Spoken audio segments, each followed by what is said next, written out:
नमस्कार, प्राइमेट 4 आप देख रहे हैं। मैं आपके साथ अनुराग सिंह। प्राइमेट 4 में आज की बड़ी खबरें क्या है, सबसे पहले आपको ये बता देते हैं। प्राइमेट 4 में आज सबसे पहले बात पीएम नरेंद्र मोदी की करेंगे, जिन्होंने आज भारत पाकिस्तान के बॉर्डर से पाकिस्तान को बहुत कड़ी चेतावनी दी। ये चेतावनी क्या, मैं आपको बताऊं। इसके अलावा आपको इस बुलेटिन में बताएंगे सलमान खान के घर में 48 घंटे के भीतर 2 बार सुरक्षा में सेंध कैसे लग गई, सलमान खान के पीछे कौन पड़ा, ये आपको बताएंगे। इसके अलावा आपको ये दिखाएंगे कि बॉयफ्रेंड के साथ रील बनाने के चक्कर में कैसे 2 लड़कियां आपस में बढ़ गई। बड़ा दिलचस्प वीडियो मैं आपको इस बुलेटिन में बताऊंगा। और साथ ही आपको प्राइमेट 4 में दिखाएंगे मैक्सिको में आखिर ऐसा क्या हुआ कि कुछ ही सेकंड में पूरा का पूरा शहर दहल उठा। तो ये बड़ी खबरें आपको बताएंगे।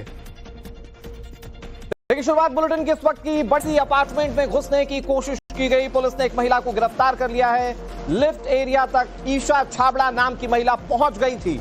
19 मई को सुबह 3:30 बजे की घटना है। गार्ड ने महिला को पकड़कर पुलिस को सौंप दिया है। बांद्रा थाने में केस दर्ज कर जांच भी शुरू कर दी है। इधर एक आदमी को हिरासत में लिया गया है और यह भी वो शख्स है जिसने सलमान के घर में घुसने की कोशिश की। 20 मई को छत्तीसगढ़ का युवक पकड़ा गया था और 48 घंटे में सलमान खान के घर में 2 बार घुसने की कोशिश हुई है। अतुल हमारे सहयोगी ज्यादा जानकारी के साथ जुड़ गए। अतुल, ईशा छाबड़ा लड़की का नाम बताया जा रहा है जिसे पुलिस ने गिरफ्तार कर लिया है। क्या पता चल पाया कि ये क्यों घुसने की कोशिश कर रही थी? जो दूसरा शख्स पकड़ा गया है, क्या उससे इसका किसी तरह का कोई लिंक है? क्या जानकारी मिल रही है इस मामले में?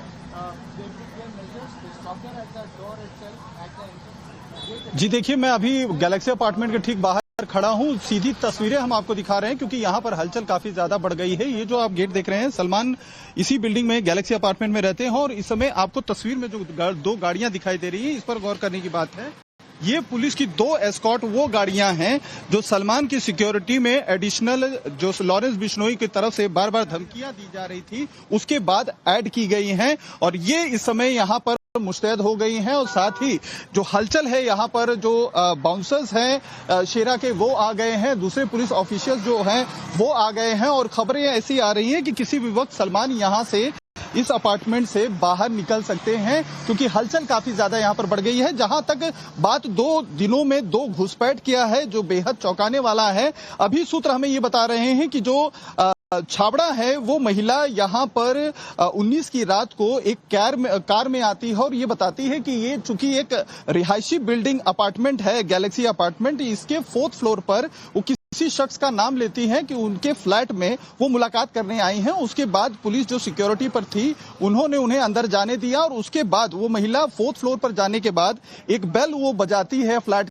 का और उसके थोड़ी देर बाद वो वापस से 1 नंबर का फ्लोर का जो फ्लैट था 1st फ्लोर पर, वहां आ जाती है और वहां पर भी एक बिल्डिंग का जो है फ्लैट का वो बेल दबाती है, जिसके बाद पुलिस को कुछ सस्पिशियस उसके ऊपर लगता है और उसके बाद जब उसे पकड़ते हैं, पूछताछ करते हैं तो वो अपने आप को फैन बताती है और उसके बाद पुलिस स्टेशन से संपर्क किया जाता है और उसे हिरासत में लिया गया है। फाइनली अब उसे गिरफ्तार कर लिया है। लेकिन आपको तस्वीरों में दिखा रहे, देखिए ये जो हलचल आप इस समय देख रहे हैं, शेरा की जो गाड़ी है उसके जो बाउंसर्स हैं वो एक तरफ आपको बैठते हुए दिखाई दे रहे हैं और ये दोनों गाड़ियां जो आप इस समय तस्वीरों में सामने की तरफ देख रहे हैं, ये एस्कॉर्ट की गाड़ियां हैं जो अब लग रही हैं और अंदर भी जो बिल्डिंग के हैं आप देख सकते हैं हलचल काफी ज्यादा हो गई है। सिक्योरिटी रीजंस की वजह से किसी भी शख्स को यहां पर रुकने नहीं दिया जा रहा। अगर आप फैंस को देखें तो हमेशा जो फैंस से जो है ये पूरा गैलेक्सी अपार्टमेंट के सामने का जो रास्ता है भरा रहता था। अब सिक्योरिटी की वजह से आप देखिए कितनी दूर फैंस को खड़ा कर दिया गया है। जब तरह से 48 घंटे के अंदर 2 बार ये अपार्टमेंट के अंदर घुसने की कोशिश की गई, ये बहुत सारे सवाल इसलिए भी खड़े करती है क्योंकि सलमान खान की सिक्योरिटी की बात होती है। मर्सिडीज की देख सकते हैं, अतुल आप तक आवाज पहुंच रही है और इसमें अब सलमान निकल चुके हैं। जी अतुल, सवाल दरअसल ये कि सलमान खान की सुरक्षा इसलिए संवेदनशील है क्योंकि सलमान खान को लेकर बिश्नोई गैंग के थ्रेट सबको पता है। दूसरी तरफ कैसे उनकी घर की बालकनी पर फायरिंग हुई ये हम सब जानते हैं और फिर सैफ अली खान वाला मामला जहां उनके घर में घुसकर एक शख्स उन पर अटैक कर देता है। ये सारी चीजें सलमान खान की सिक्योरिटी को लेकर बहुत सारे प्रश्न चिन्ह खड़े करती हैं। क्या इसको लेकर इन्वेस्टिगेशन की जा रही है और सुरक्षा के लिए क्या कोई अतिरिक्त इंतजाम अब होंगे?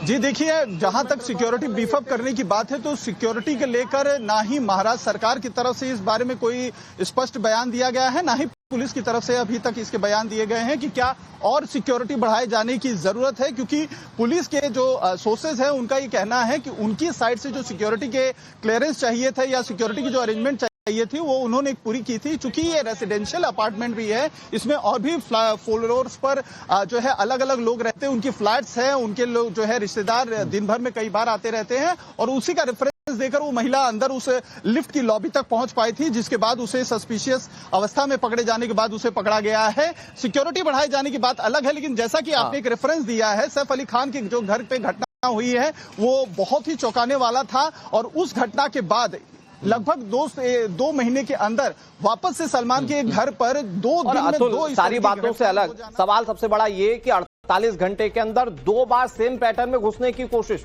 ये क्या सिर्फ एक इत्तेफाक है? फिलहाल जो कार्रवाई हो रही है इस पर नजर बनाए रखिए। अतुल, आपसे आगे जानकारी लेते रहेंगे। में मारे गए 27 नक्सलियों के शव आज हेलीकॉप्टर से नारायणपुर लाए गए।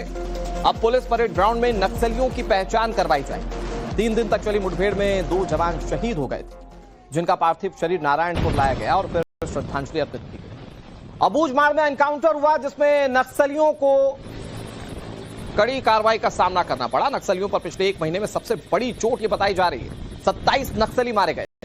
इस कामयाबी पर गृह मंत्री अमित शाह ने भी सुरक्षा बलों को बधाई दी थी।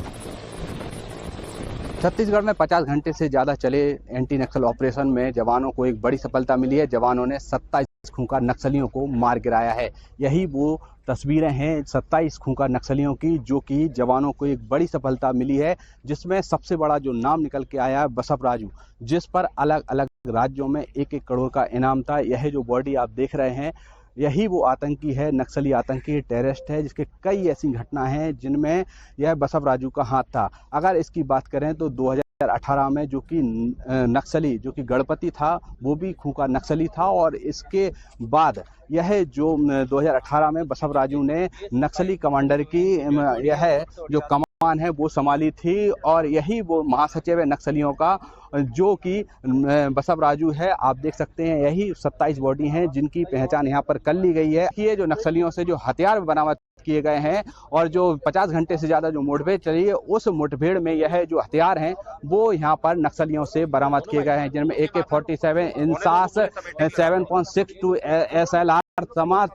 तमाम समेत जो कारतूस हैं, BGL हैं, वो यहाँ पर रखे गए हैं। यह जो बड़ा एक सक्सेसफुल ऑपरेशन है वो यहाँ पर लॉन्च किया गया था।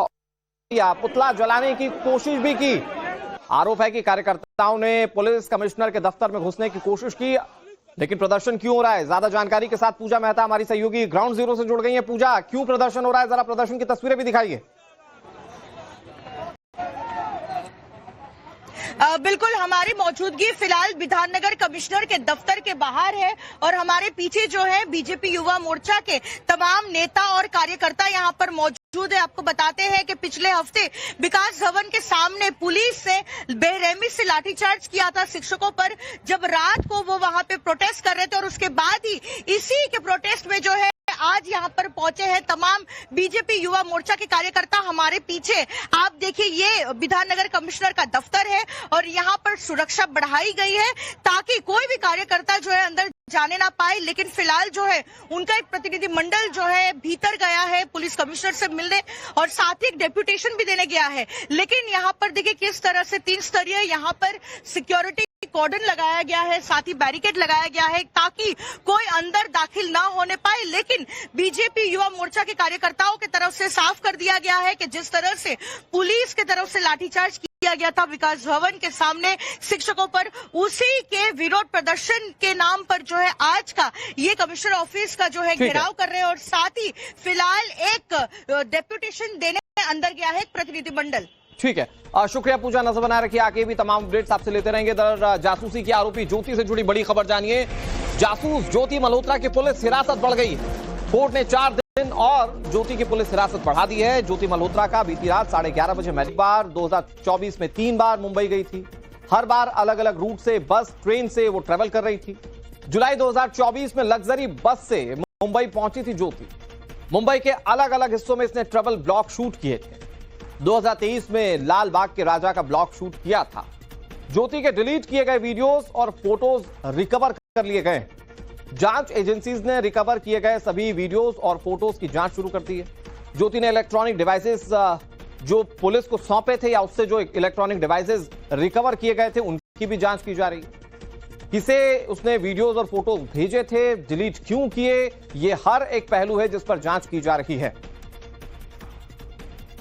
इधर महाराष्ट्र मुख्यमंत्री देवेंद्र फडणवीस ने कहा कि ज्योति मल्होत्रा ने कहां रेकी की, इसकी जांच की जाएगी।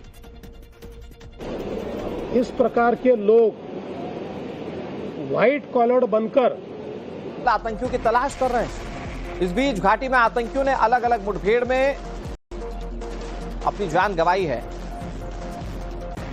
9 आतंकी अब तक मारे जा चुके हैं इस इलाके के अंदर।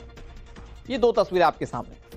पहलगाम की बैसरन घाटी आज भी सील है। ये वही इलाका है जहां पर 22 अप्रैल को आतंकियों ने कायराना करतूत को अंजाम दिया था। 26 पर्यटकों की जान ले ली। हालांकि इसके बाद भारत की ओर से ऑपरेशन सिंदूर छेड़ा गया, कई आतंकियों को उनके अंजाम तक पहुंचाया गया, लेकिन बैसरन घाटी जो पर्यटकों की पसंदीदा थी वो आज तक सील। आज से 1 महीना पहले यानी 22 अप्रैल को पहलगाम की बैसरन घाटी में आतंकी हमला हुआ और निहत्थे पर्यटकों की हत्या की गई। 1 महीने बाद हम उसी जगह पर फिर एक बार पहुंच गए हैं। मेरे सहयोगी शफीक आपको तस्वीरों के माध्यम से दिखाएंगे। ये जो सामने आप रास्ता देख रहे हैं ये बैसरन घाटी की तरफ जाता है और फिलहाल सुरक्षा बलों ने उसे सील किया गया है। सुरक्षा बलों की तरफ से लगातार बैसरन घाटी के आसपास के इलाकों में कोऑर्डिनेट सर्च ऑपरेशन जो है वो लगातार लगा हुआ है, लगातार जारी है और उन आतंकवादियों की तलाश आज भी जारी है जिन्होंने ये आतंकी घटना अंजाम दी थी। ये बैसरन घाटी की तरफ जाने वाला रास्ता है। फिलहाल सुरक्षा बलों ने इस रास्ते पर कांटेदार तार लगा दी गई है और किसी भी शख्स को इस रास्ते पर जो है बैसरन घाटी की तरफ जाने की अनुमति नहीं दी जाती है। 22 अप्रैल को यह आतंकी हमला हुआ था। दिन के 1 बजे से 2 बजे के बीच आतंकवादियों ने चुन चुनकर पर्यटकों पर गोलियां चलाई और उनको जो है मार गिराया। 26 लोगों की जान चली गई जिसमें 25 पर्यटक शामिल थे और इसी रास्ते से बाद में जो है डेड बॉडीज को पहलगाम हॉस्पिटल लाया गया था। बाकी जो पर्यटक जख्मी हुए थे, 16 के करीब पर्यटक जख्मी हुए थे, उन्हें भी यहीं इसी रास्ते से पहलगाम हॉस्पिटल भेजा गया पहले और उसके बाद बाकी जो हॉस्पिटल्स है, खासतौर पर गवर्नमेंट मेडिकल कॉलेज अनंतनाग जो है वहां भेजा गया था और उनकी जान बचाने में जो प्रशासन है वो कामयाब हो गई। ये देखिए आज भी सीआरपीएफ और जम्मू कश्मीर पुलिस के जवानों की तैनाती इस पूरे इलाके में है और हमें ये जानकारी दी जा रही है कि बैसरन घाटी और बैसरन घाटी के आसपास के इलाकों में आज भी जम्मू कश्मीर पुलिस की जो स्पेशल ऑपरेशन ग्रुप टीम है उसके साथ साथ भारतीय सेना के जवान है वो लगातार आतंक विरोधी अभियान अंजाम दे रहे हैं। लगातार सर्च ऑपरेशन चलाया जा रहा है और उन आतंकवादियों की लगातार जो है उनको ढूंढ निकालने की कोशिश वो आज भी जारी है। इधर भारत पाकिस्तान के बीच 7 मई से 10 मई तक चले संघर्ष में देश के अग्निवीरों ने बहुत अहम भूमिका निभाई। जानकारी के मुताबिक पाकिस्तान से लड़े 3000 अग्निवीर, इनकी औसत उम्र 20 साल है। अग्निवीरों ने एयर डिफेंस सिस्टम की कमान संभाली। पाकिस्तान के हर हमलों को इन अग्निवीरों ने नाकाम किया। पाकिस्तान के सभी ड्रोन्स अग्निवीरों ने ही मार गिराए। L-70, JDU-23 2B anti air gun इन्हीं अग्निवीरों ने संभाली। पेचोरा मिसाइलों से पाकिस्तान को करारा जवाब दिया गया। अग्निपथ सैनिक 4 साल तक अग्निवीर सैनिक दरअसल 4 साल तक सेवाएं देते हैं और उनकी सेवाओं के जरिए आज देश गौरवान्वित है। और आगे बढ़ते हुए आपको दिखाते हैं बिहार की शिक्षा व्यवस्था की पोल खोलती हुई एक्सक्लूसिव रिपोर्ट। लेकिन उससे भी पहले देख लीजिए मई में मौसम के बदलने से क्या हुआ। बीती रात दिल्ली एनसीआर में आए आंधी तूफान की वजह से साहिबाबाद में एक भारी भरकम पेड़ लोकल ट्रेन पर गिर गया। शुरू में मैंने कहा था एयर स्ट्राइक के बाद मैं आया था, तब मैंने कहा था सौगंध मुझे इस मिट्टी की, मैं देश नहीं मिटने दूंगा, मैं देश नहीं झुकने दूंगा।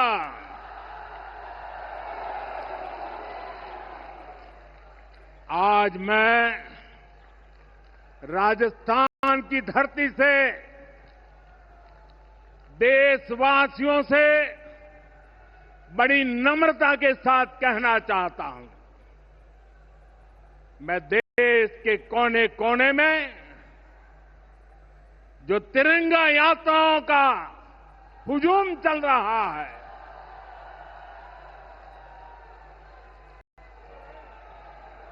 मैं देशवासियों से कहता हूं,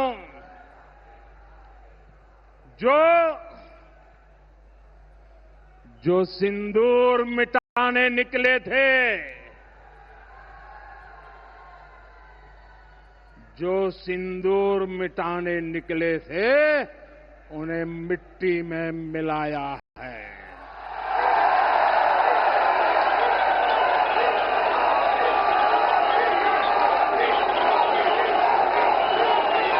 जो हिंदुस्तान का लहू बहाते थे, जो हिंदुस्तान का लहू बहाते थे, आज कतरे कतरे का हिसाब चुकाया है।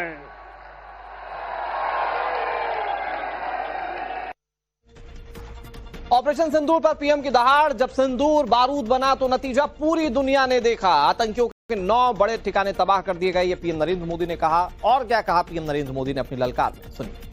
22 तारीख के हमले के जवाब में हमने 22 मिनट में आतंकियों के 9 सबसे बड़े ठिकाने तबाह कर दिए। दुनिया ने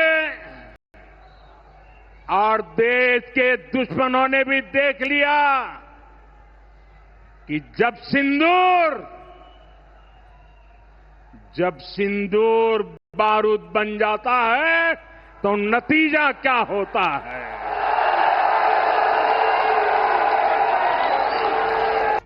तो राजस्थान के मंच से प्रधानमंत्री नरेंद्र मोदी जबरदस्त तरीके से गरजे। 22 अप्रैल के हमले का जवाब 22 मिनट में दिया, ये पीएम नरेंद्र मोदी ने कहा। सेना के आगे पाकिस्तान घुटने पर आ गया। और क्या कहा पीएम नरेंद्र मोदी ने, सुनिए। 22 अप्रैल को आतंकवादियों ने धर्म पूछकर हमारी बहनों की मांग का सिंदूर उजाड़ दिया था।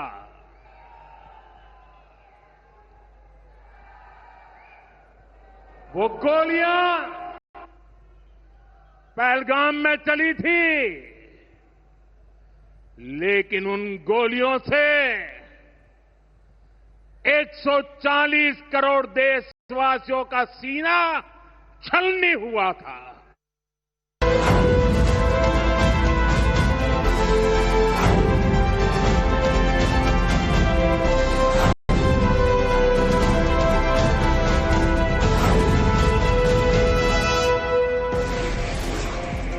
बीकानेर में पीएम नरेंद्र मोदी की दहाड़। बोले पाकिस्तान भूल गया कि मोदी यहां